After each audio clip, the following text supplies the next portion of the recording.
a black soldier to clean toilets as extra discipline, for an alleged disrespect that never happened. Each incident was meticulously recorded in James' mind, like data from a reconnaissance mission. You know what I think? Marshall leaned closer, lowering his voice to a venomous whisper that everyone could still hear. I think you made up this pathetic little story to impress your little girl. What will she think when she finds out that Daddy is just a failed liar? Marshall's fatal mistake was mentioning his daughter. James had lost his wife Rebecca 2 years ago in a car accident. She was a nurse at the base hospital and was returning late from a shift when a drunk driver changed their lives forever.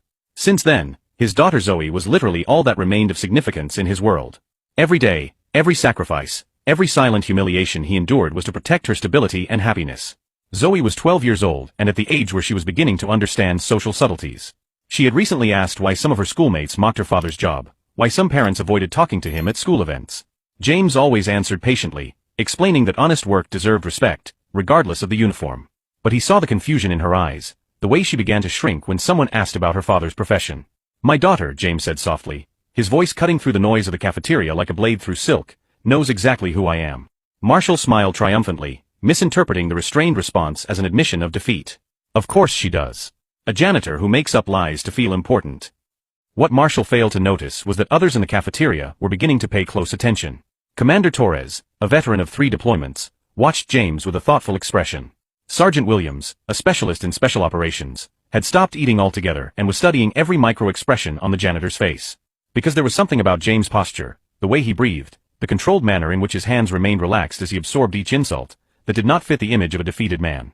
It was the calmness of someone who had faced infinitely worse situations and emerged victorious. Over the past 2 years, James had done much more than just clean floors. He had watched, listened, and learned.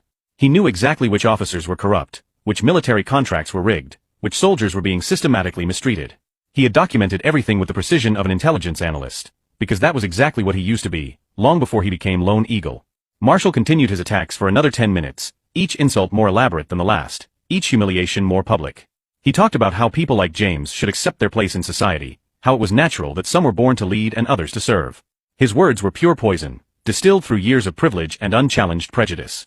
But what truly impressed James was not Marshall's cruelty. He had faced real enemies on real battlefields. It was the man's utter stupidity. Marshall was so blinded by his own arrogance that he couldn't see the obvious signs around him. Veteran soldiers frowning, officers whispering among themselves, even some of those who had initially laughed beginning to look uncomfortable with the intensity of the attack. When Marshall finally finished his show and walked away, still laughing and making comments to his sycophants, James simply went back to work. He picked up his rag, put away the cleaning cart, and left the cafeteria with the same quiet dignity as always. But this time, something had fundamentally changed. Marshall had crossed a line he should not have crossed.